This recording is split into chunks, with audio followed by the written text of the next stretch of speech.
दोस्तों, कोई भी क्रेडिट कार्ड कंपनी या बैंक अगर आपको क्रेडिट कार्ड इशू करने के लिए बोले तो सबसे पहले आपका जवाब होगा नहीं। आखिर क्यों? दरअसल क्रेडिट कार्ड का नाम लेते ही आपके माइंड में एक नेगेटिव थॉट आता है, क्योंकि अगर आप ऑलरेडी क्रेडिट कार्ड यूज कर रहे हैं तो हो सकता है कि आपका पास्ट एक्सपीरियंस ठीक ना हो, और अगर आप पहली बार क्रेडिट कार्ड लेने की सोच रहे हैं तो हो सकता है कि अपने फ्रेंड्स और रिलेटिव्स के बैड एक्सपीरियंस के कारण आप भी क्रेडिट कार्ड लेने में हेजिटेट कर रहे हों। लेकिन अब आपको क्रेडिट कार्ड लेने में कोई प्रॉब्लम नहीं होगी, क्योंकि आरबीआई ने हाल ही में क्रेडिट कार्ड के लिए न्यू रूल्स एंड रेगुलेशंस जारी किए हैं, जो काफी हद तक बेसिकली कंज्यूमर यानी आपके हक में है। साथ ही क्रेडिट कार्ड कंपनीज और बैंक्स को ये डायरेक्शंस दिए हैं कि वो क्रेडिट कार्ड इशुएंस प्रोसेस को ट्रांसपेरेंट बनाएं, ताकि कंज्यूमर क्रेडिट कार्ड को अवेल करने में हेजिटेट ना हो। तो आज के इस वीडियो में मैं आपको आरबीआई के मास्टर सर्कुलर के अनुसार क्रेडिट कार्ड के न्यू रूल्स एंड रेगुलेशंस एक एक कर बताऊंगा। अगर आप क्रेडिट कार्ड ऑलरेडी यूज कर रहे हैं तो ये वीडियो आपके लिए काफी यूजफुल होने वाला है, और अगर आप फर्स्ट टाइम क्रेडिट कार्ड लेने के लिए सोच रहे हैं तो डेफिनेटली आप वीडियो को पूरा देखें, ताकि न्यू रूल्स एंड रेगुलेशंस का आप बेनिफिट ले सकें। साथ ही वीडियो के डिस्क्रिप्शन में मैं इस मास्टर सर्कुलर का लिंक भी शेयर कर दूंगा,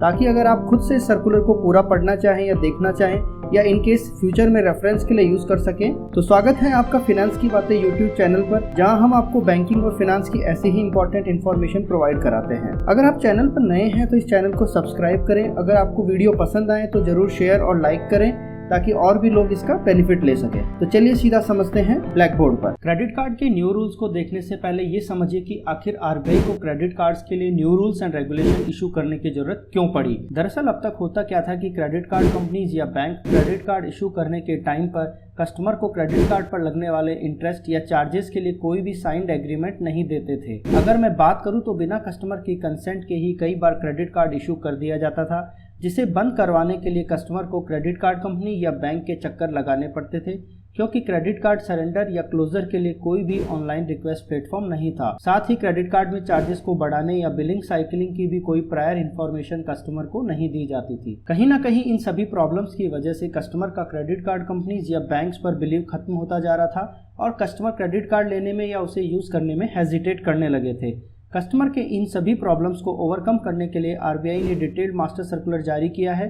तो सर्कुलर के इन इंपॉर्टेंट पॉइंट्स को एक एक कर समझते हैं। सर्कुलर के अकॉर्डिंग रिजर्व बैंक ये कहता है कि अभी तक क्रेडिट कार्ड इशुएंस के टाइम पर कस्टमर को क्रेडिट कार्ड कंपनीज और बैंक्स के द्वारा टर्म्स एंड कंडीशंस का कोई भी साइंड एग्रीमेंट नहीं दिया जाता था। इसीलिए रिजर्व बैंक ने सर्कुलर में क्लियरली ये मेंशन किया है कि क्रेडिट कार्ड कंपनीज और बैंक्स को क्रेडिट कार्ड इशुएंस के टाइम पर एक 1 पेज की फैक्ट स्टेटमेंट कस्टमर को देना पड़ेगा। इस स्टेटमेंट में क्रेडिट कार्ड कंपनी या बैंक को अपने MITC यानी कि most important terms and conditions, rate of interest जो वो कस्टमर से एनुअली या मंथली चार्ज करने वाले हैं, क्वांटम ऑफ चार्जेस यानी कि क्रेडिट कार्ड इशुएंस के charges, penalty charges, duplicate card issuance के चार्जेस, कैश विड्रॉल के चार्जेस मेंशन करने पड़ेंगे। साथ ही क्रेडिट कार्ड कंपनी, बैंक और कस्टमर के बीच साइंड एग्रीमेंट की कॉपी भी कस्टमर को प्रोवाइड करवानी होगी। साथ ही ये भी मेंशन किया है कि साइंड एग्रीमेंट की कॉपी कार्ड होल्डर की ईमेल आईडी या रजिस्टर्ड एड्रेस पर एज पर कस्टमर कन्वीनियंस भेजनी होगी, जो कि अभी तक कंपनीज या बैंक्स आपको नहीं देते थे। रूल नंबर 2 को अगर देखें तो अभी तक क्या होता था कि आप बैंक के एग्जिस्टिंग कस्टमर हैं और ऑलरेडी आपने बैंक से लोन ले रखा है, या फिर बैंक के पास आपका अच्छा खासा डिपॉजिट है, तो इस केस में बैंक या क्रेडिट कार्ड कंपनीज जबरदस्ती बिना आपकी कंसेंट के आपको क्रेडिट कार्ड इशू कर देते थे। या अगर आप ऑलरेडी क्रेडिट कार्ड यूज कर रहे हैं तो बिना आपकी कंसेंट के क्रेडिट कार्ड की लिमिट को अपग्रेड कर देते थे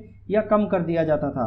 यूजुअली हमने कोविड के टाइम पर देखा है कि लोगों की क्रेडिट कार्ड लिमिट्स रिड्यूस कर दी गई थी, लेकिन अब ऐसा नहीं होगा। आरबीआई ने क्लियरली कहा है कि कोई भी क्रेडिट कार्ड कंपनी या बैंक अपने कस्टमर्स को अनसॉलिसिटेड कार्ड्स या उनका अपग्रेडेशन नहीं कर सकती है। अगर कस्टमर की कंसेंट के बिना कोई भी अनसॉलिसिटेड कार्ड इशू किया जाता है और कस्टमर के बिल में अगर वो जुड़कर आता है उससे रिलेटेड कोई भी चार्जेस, तो वो सभी चार्जेस उसको रिवर्स करने होंगे। साथ ही उसके लिए एक पेनल्टी भी कार्ड इशुएंस कंपनी को कस्टमर को पे करनी होगी। ये रूल वाकई काफी इंपॉर्टेंट है। थर्ड रूल के मुताबिक आरबीआई ये कहता है कि किसी भी न्यू इशू क्रेडिट कार्ड को कस्टमर अगर इशुएंस के 30 डेज के अंदर एक्टिवेट नहीं करता है, तो ऐसे कार्ड्स को एक्टिवेट करने के लिए क्रेडिट कार्ड कंपनी या बैंक को कार्ड होल्डर से OTP बेस्ड कंसेंट लेना पड़ेगा। बिना OTP के कार्ड एक्टिवेट नहीं होगा। ये रूल वाकई में कस्टमर के फेवर में है, क्योंकि जब तक आप क्रेडिट कार्ड को एक्टिवेट नहीं करेंगे आपके कोई भी चार्जेस या आपकी बिलिंग भी एक्टिवेट नहीं होगी। फोर्थ रूल आरबीआई ने स्पेशली बैंक्स और क्रेडिट कार्ड कंपनीज के लिए इशू किया है। अभी तक होता क्या है कि एक कस्टमर के पास एक्सिस बैंक का भी क्रेडिट कार्ड है,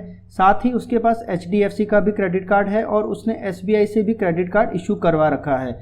अगर हम ओवरऑल इन सभी बैंक्स के क्रेडिट कार्ड की लिमिट की बात करें, सपोज करिए उसे 1 लाख रुपीज़ की क्रेडिट कार्ड की लिमिट दी गई है, जबकि उस कस्टमर की मंथली इनकम केवल 40,000 रुपीज़ ही है, तो इस केस में उस कस्टमर के डिफॉल्ट होने के चांसेस बहुत ज़्यादा बढ़ जाते हैं, क्योंकि उसकी इनकम उसकी लिमिट को जस्टिफाई नहीं करती है।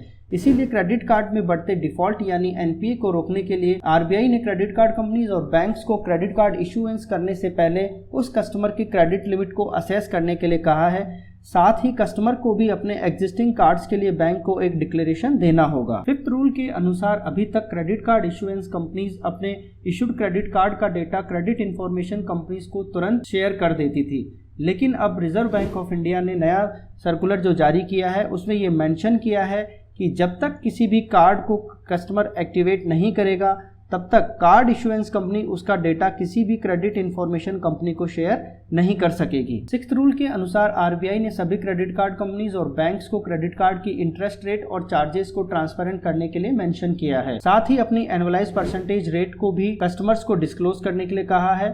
Annualise percentage rate different cases में डिफरेंट हो सकती है। रिटेल परचेज के केस में बैलेंस ट्रांसफर अगर कस्टमर करता है क्रेडिट कार्ड से उस केस में, या कोई कस्टमर अपने क्रेडिट कार्ड से कैश विड्रॉ करता है, अगर उसका कोई अमाउंट ड्यू है, उसकी कोई लेट पेमेंट है, इन सभी केसेस में कस्टमर को एनुअलाइज परसेंटेज रेट को क्रेडिट कार्ड इशुएंस कंपनी को डिस्क्लोज करना होगा। साथ ही लेट पेमेंट चार्जेस को भी उसे बताना होगा और इन सभी चार्जेस को कैलकुलेट करने का जो मेथड यूज कर रही है उस मेथड को भी डिस्क्लोज करना होगा। साथ ही बिलिंग में एक वार्निंग को भी ऐड करने को कहा है। अकॉर्डिंगली क्रेडिट कार्ड कंपनीज या बैंक्स को बिल में ये वार्निंग मेंशन करनी होगी कि अगर कस्टमर एवरी मंथ केवल मिनिमम ड्यू ही पे करता है तो उसके बाकी बचे बिलिंग अमाउंट पर कंपाउंड इंटरेस्ट चार्ज होगा। साथ ही ये अमाउंट उसके आने वाले मंथली बिल्स में ऐड होता जाएगा। अब अगर 7th रूल की बात करें तो क्रेडिट कार्ड कंपनीज या बैंक्स बिना क्रेडिट कार्ड होल्डर को इंटीमेट किए ही चार्जेस में चेंजेस कर देती थी, जो बाद में क्रेडिट कार्ड कंपनी और कार्ड होल्डर के बीच में एक डिस्प्यूट बन जाता था। लेकिन अब ऐसा नहीं होगा, क्योंकि नए सर्कुलर के हिसाब से क्रेडिट कार्ड कंपनी कोई भी अपने चार्जेस में चेंज करती है तो उसके लिए उसे कस्टमर को 1 मंथ का एक प्रायर नोटिस देना होगा।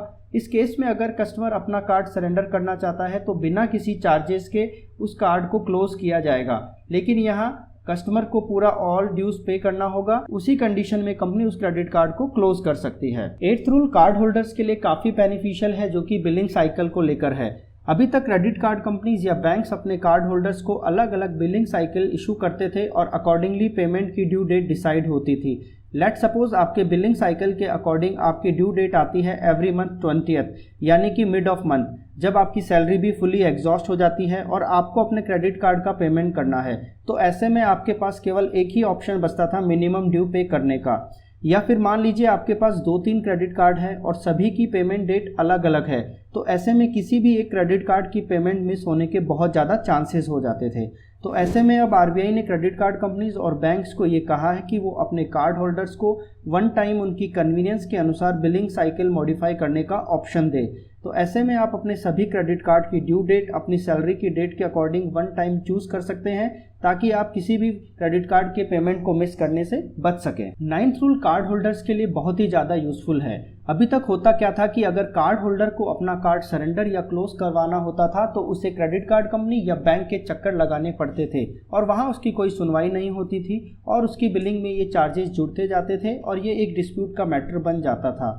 ऐसे में आरबीआई ने क्लैरिफाई किया है कि कोई भी कार्ड होल्डर अगर अपना कार्ड क्लोज करवाना चाहता है तो क्रेडिट कार्ड कंपनीज या बैंक्स को उसकी रिक्वेस्ट मल्टीपल चैनल्स के थ्रू एक्सेप्ट करनी होगी, जो कि डिफरेंट मल्टीपल चैनल्स जैसे कि उसकी हेल्पलाइन नंबर, ईमेल के थ्रू या आईवीआर या और भी कोई मोबाइल ऐप के थ्रू भी हो सकती है। अब ऐसे में कस्टमर को फिजिकली ब्रांचेस के चक्कर नहीं काटने पड़ेंगे। साथ ही क्रेडिट कार्ड को क्लोज करने की एक टाइम लिमिट भी दी है, जो कि 7 वर्किंग डेज है। लेकिन इसमें एक कंडीशन ये है कि कार्ड होल्डर को सभी ड्यूज पे करने के बाद ही 7 वर्किंग डेज में कार्ड क्लोज हो जाएगा। अगर कार्ड होल्डर के फुल ड्यूज पे करने के बाद भी 7 वर्किंग डेज में कार्ड क्लोज नहीं होता है तो क्रेडिट कार्ड कंपनी या बैंक पर डे पेनल्टी का प्रोविजन भी किया है। साथ ही अगर कोई कार्ड एक लास्ट 1 ईयर से इनएक्टिव है यानी कि कस्टमर ने यूज नहीं किया है तो क्रेडिट कार्ड कंपनीज या बैंक्स कार्ड होल्डर को 1 मंथ का इंटीमेशन नोटिस देने के बाद उस कार्ड को क्लोज कर सकती है। 10th rule no cost EMI को लेकर है। उसके लिए आरबीआई ने क्लियरली ये कहा है कि सभी कार्ड इशुएंस कंपनीज को ट्रांसपेरेंसी रखनी होगी नो कॉस्ट ईएमआई के केस में,